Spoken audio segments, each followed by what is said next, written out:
Hello and welcome to prompt number 103. I drew an old ant. I think it's been a while. All right, let's see what the prompt is. We've got 2 art gallery, and bow and arrow.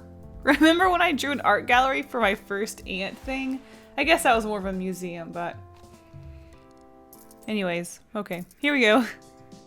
I have actually been meaning to do another sort of art gallery ant drawing, but I have banned myself from doing ant drawings in the prompts because I am wanting to come up with different ideas. I don't want to keep doing the same old thing, but I did want to get the ant drawing out of my system just because I wouldn't be able to stop thinking about it. Plus, who knows, it could spark some new ideas, right? So that's what I did. I went ahead and drew a little ant museum gallery thing and had an ant walking through it. We have some ant statues, one's holding a bow and arrow because that's the prompt. And doing this did sort of spark another idea. It did make me want to do one of those isometric building room things, which is what I ended up doing, but I wasn't really sure what exactly I wanted to do. An art gallery is just kind of like a white room and it has art in it, but how do you make that interesting? How do you make that visually something that you want to look at or add a story to it? I really wasn't sure what to do, but one thing I was sure of is that I was drawing the bow wrong. After I Google imaged it. I was like, yep, this is why you use references. I knew the bow looked wrong, but I just kind of,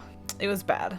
Anyways, I tried to play around with some ideas, wasn't really loving anything, and then I thought I will settle with an isometric room, so that's what I did. Now, this is going to be one of those prompts, you guys, where I hate it. But you know what? That's fine. If I've said it once, I've said it 100 times. That's something I love and hate about the prompt series. You get to see me make all art, bad and good. You get to see my whole process. You get to hear my thoughts. I'm not just showing you the successes, I'm also showing you the failures, which is fine because we all have failures. It's fine. It's just some of us have to show that to hundreds of thousands of people and it's really embarrassing. So yeah, I'm not happy with how this turned out. I was hoping to create something simple but powerful, if that makes sense. Something simple that has a lot of good aesthetic to it, something that's kind of creepy, simple, and fun. But to be honest, I just don't think there was any one element in this illustration that just really was interesting. It was all just kind of boring and just kind of average, and it just didn't turn out right. I don't know what happened, but the good thing about these failure prompts is that it really does inspire me and push me to go really good on the next one. So hopefully this just means that the next prompt will be really good. You know, thank you to prompt 103 for being a sacrifice to us because, oh geez.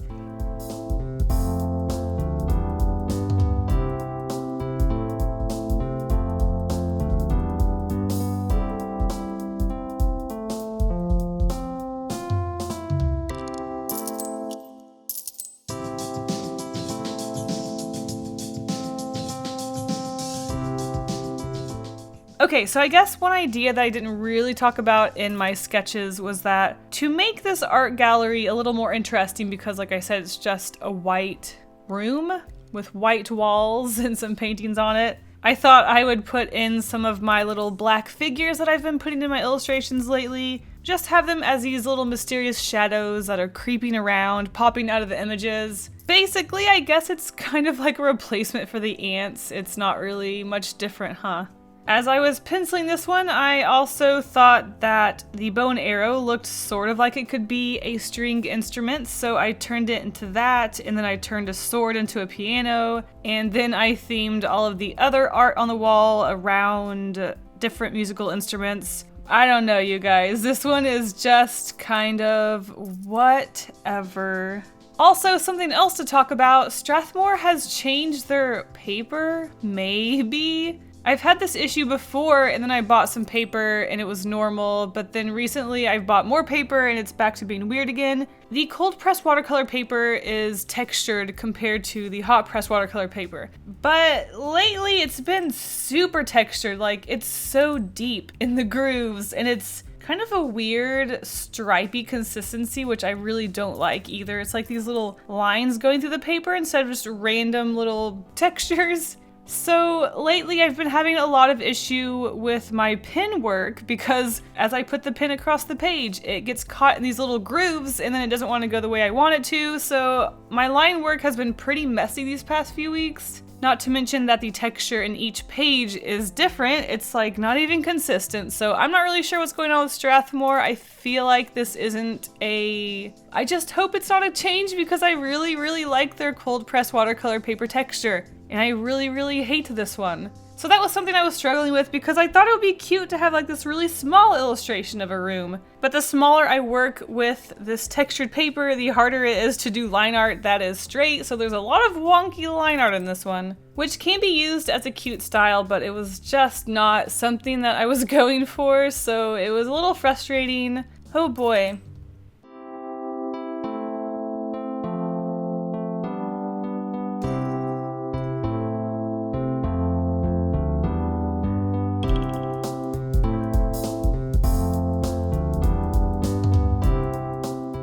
So after I was done lining it, I thought, okay, what is something I can do to make this really fun and interesting? How can we make this boring line art into something more fun and just visually appealing? Because the line work was done, I figured, okay, we will have to settle with some sort of coloring to make this fun. So because I had all of those little black figures around the room, I thought I would make this a sort of hellish scene? I don't even know. Like, when I do these rooms, they're not supposed to be actually floating in the middle of nowhere. I guess it's supposed to be more of a dissection of a building or something.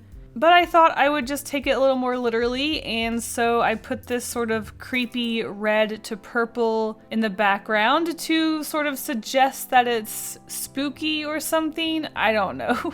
I'm telling you, I was just grasping at straws at this point. So that made me want to, I guess, really restrict the colors to that red, pink, and purpley sort of colors. I mean, there's not much going on to color anyway, except for the art. And after I shaded the room with that sort of pink color, it made me want to keep the art on the more white side to make them pop. So my cats are fighting now in the background. Especially after I had surrounded the room with that really dark pink to purple fade, I thought it would be a lot more fun to have the entirety of the room a lot lighter, of course to have it pop as I do, but because I did shade the majority of the room with just a really light pink, I thought it would be better to have the images white to help them pop. What I didn't want to do was color them too dark and then make them look like windows, especially. So yeah, I don't know. It's one of those weeks, it's one of those failures, but that's fine, you know? You just gotta keep doing art, and next week will be better. I've been doing a lot of art in my free time, and that's been pretty good, so I don't know. Maybe I've been doing too much art in my free time, and it sucked out all of the good stuff for the prompts. You win some, you lose some, that's art, right? I feel like I do need to pat myself on the back for not letting this get me too down. It does really bum me out while I work on it, because no one wants to make bad art, right? We all have a vision of what we're creating to look like, and when it doesn't turn out like that, it's sad. But somehow I'm feeling very optimistic with just moving on, hoping that the next one will be much better. It's just motivating me to try harder next time. I don't know. I want to move on and create something I'm proud of instead of sitting here and being sad about something that I didn't like. And that's my lesson for today. Get over it and move on. All right, I hope you guys enjoyed this one, and I will see you on the end card. Thanks for watching.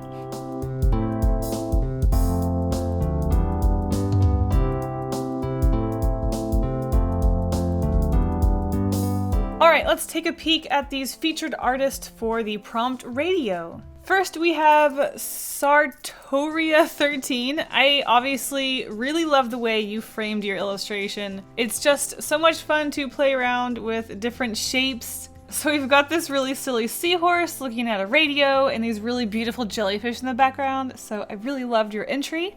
And we have Maybe, Ink, and Ego. I love the colors you chose for this. I just love the style of this illustration. It's very simple, yet very detailed at the same time. I love that backpack radio. I loved it. I loved your entry, so thanks for sharing. All right, guys, I will see you in the next video. Goodbye.